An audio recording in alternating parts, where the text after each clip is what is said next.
What's going on, party people? This is another edition of the Black Table Talk. You already know what it is. Listen, this is where a show where we don't take things too seriously. We're gonna have fun, and I'm gonna just keep it real, keep it like it is. So listen, let's talk about it. So I know some of y'all saw the Mike Tyson fight, the Roy Jones fight. On Thriller.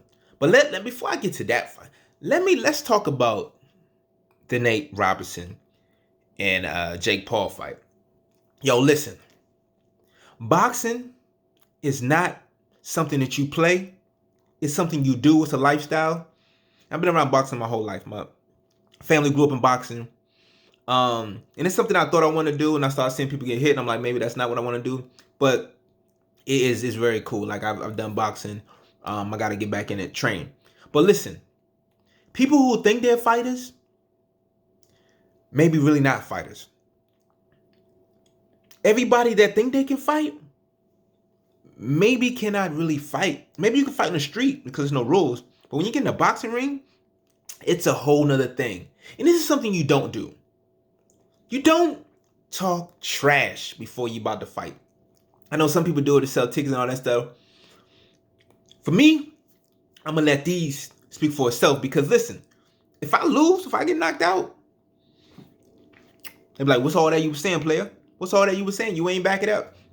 So, I don't know who trained Nate Robinson, but either they did a bad job or he went in there and just forgot everything he learned. I don't know how long he was training, but boxing, it's an art. It's a sport that you don't play around with. The dude, Jake Paul, had been training him in boxing, for a little bit. He ain't nothing to play with. So the dude's talking on smack to Nate Robinson. Boom. Nate Robinson coming there. Boom. Full charge. And I don't know what he's doing. The technique is just terrible. He's coming in with his head down. He just doing some old, what's the dude that was fighting Mike Tyson came in there was just swinging McBride or whatever his name was. He came on some McBride stuff. And dude was getting caught. Pow, pow, getting caught in the head. Like, it was just bad. He got knocked out one time. You know what I mean? He got up. And he got knocked down again. Got up. But that third time, he got knocked down. He didn't get back up. He went to sleep. When I'm like to sleep, he took a nap. Like it's bad when you get knocked out so bad that you go to sleep. You just go to sleep. Like maybe he was tired and needed a nap, but he got put to sleep. And that's not something cool.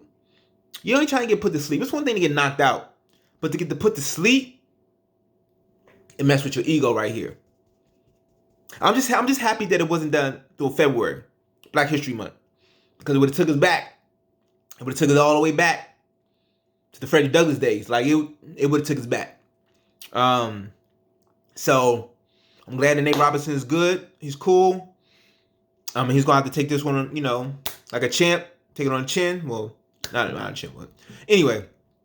Yeah, maybe boxing is just not for him. And if he still wants to box, maybe he should train a little bit more longer. Well, a little longer.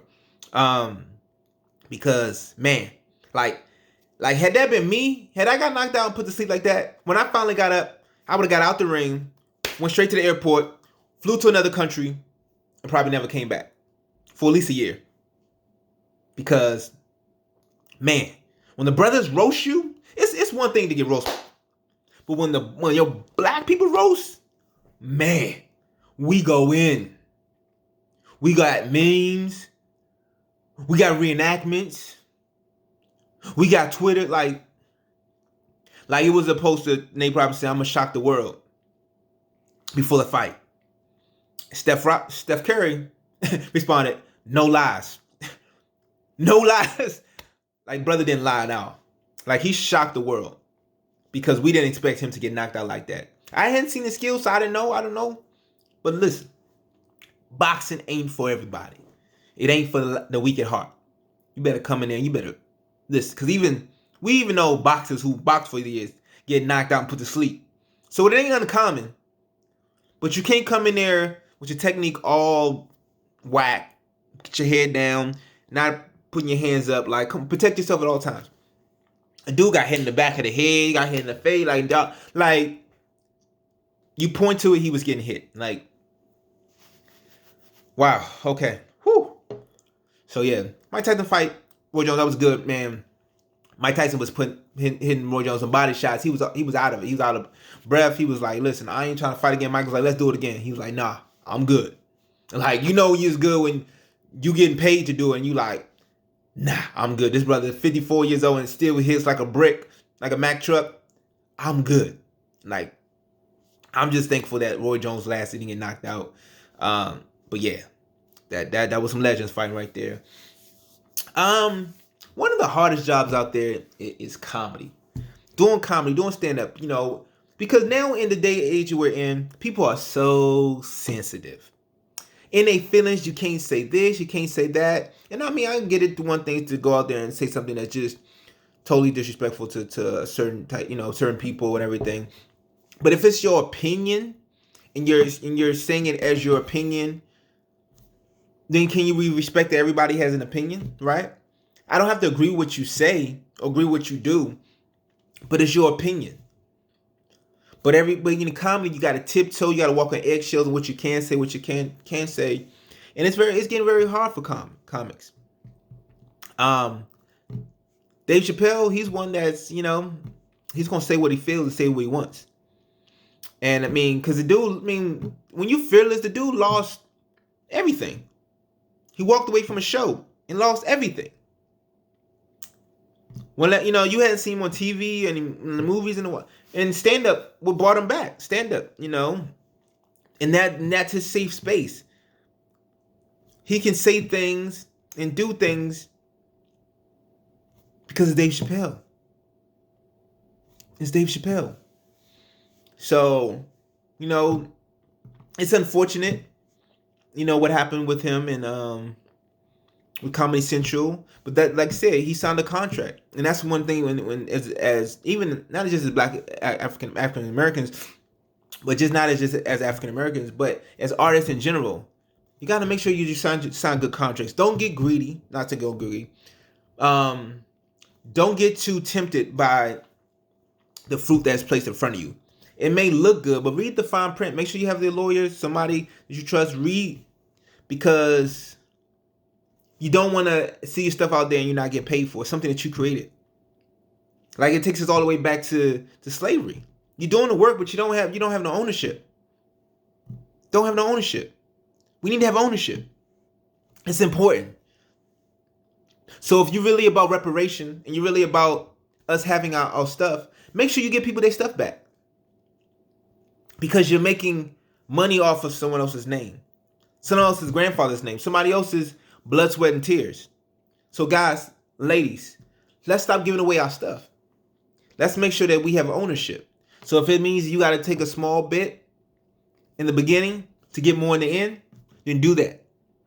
You know what I mean? A lot of people clown Tyler Perry, but he believed in himself. And he took a small bit to have more. And now he's doing his thing. That's what we got to do. We got to stop looking at the big numbers. Like you saw Master P. Master P was offered $1 million from Interscope. Turned it down when he first was getting on. $1 million. But he would have to give up his name. He said nah. He took another deal with, you think it was Universal, whoever. And it became like 30 or 30-70 split partner, or I think it was like 60, I think it was like 70-30 and then it became 60-40. But he wanted to do that because so he have more ownership. They would do the distribution and he has to do the legwork. We're doing it anyway. You're doing the legwork anyway. So what's the difference? You gotta have ownership. And everybody, stop being so sensitive. Stop being your feelings. We can't even, like the movie Witches. People complaining about the witches, they have 3 fingers or whatever. I don't know what it's called, the terminology. But the movie was a remake. Why now that we making a big fuss about it because there are people that have 3 fingers? They're not making fun of those people that had 3 fingers. This is a remake to a movie that was already made before. These witches, that's what they had. Their feet, that's what they look like. They're not making fun of them. But guess what? They had to come out and apologize for it. Because everyone's in their feelings. Guys, listen. Stop being so emotional. Stop overreacting. It was okay for us to be called the N-word for so many years. It was great. To be mistreated. To be in slavery. To be abused. Or all these things that we had as African Americans. But no, when it's other people, oh, it's more light shining up on it. Like, come on. Let's stop being so sensitive. If a person not being malicious with what they're saying, I don't say have a sense of humor, but don't take it so like, oh, I gotta go pick it, I gotta go boycott this person, I gotta go whatever it is you do. Like, come on, y'all. There's enough stuff going on in the world that we got that requires more of our attention. Let's stop being so sensitive. Like people went overboard when some cast members had they saw a old tweet that they race couldn't be deemed racist tweet that they posted 5-6 years ago, and I'm like, listen, I know everybody's trying to be on this empowerment thing and black for the black people and everything, but don't overdo it in our name. That's a little bit much when you're firing somebody because of an old tweet they tweeted 6-7 years ago. If they're not for me, if they're not saying racist things right now, or they're not big spewing these type of things, then I'm gonna judge them off of right now. If you try to judge somebody what they did 5-6 years ago, we have it all wrong. We have it all wrong. Now, if a person's consistently showing you who they are and they've done it for the past 5-6 years, okay, that's probably who they are. But if you're gonna punish somebody for something they tweeted 5 to 10 years ago that they probably even forgot about, like, how dumb are we? I mean, that's how dumb are we, but how are we at 18? We're totally different at 18 than we are at 39, right? Right? We're two different people. We've learned a lot. We've gone through a lot of things. We make mistakes. We've gone through a lot of things in those times. So why should this person be held accountable for something they tweeted 20, 30 years ago? Because if we start doing that, then we start going tweet for tweet or tick for tat. The people who are shunning the people who did these things 20 years ago, let's look into your past. And there's some things that I'm sure that you're not proud of. Like, there's people that has this pedestal, like they're holding all these people to a higher level, but they're not holding themselves to the same. Like, you can't say that this person's done such and such and such, and then you're not looking to your own closet and see all your skeletons. Like, come on, don't do that. Don't be a hypocrite. Don't do that. But this is the world we live in. This is what we're in.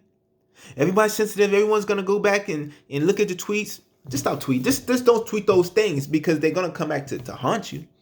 Like, if we knew that, like, somebody has to really do some digging. Like, you really gotta be bored to go and find something some tweet from 10 years ago. Like, that's a lot of time. The same energy that you put in to find something negative, you could be finding something positive. You could be building your own company. You could be doing something time consuming. But guess what? You'd rather tear down somebody.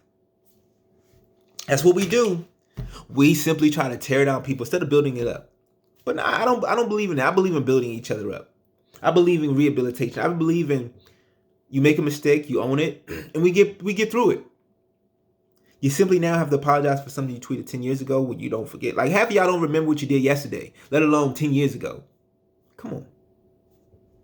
Anyway, that's a longer table talk than I expected to do. But here it is. Be blessed. Take care.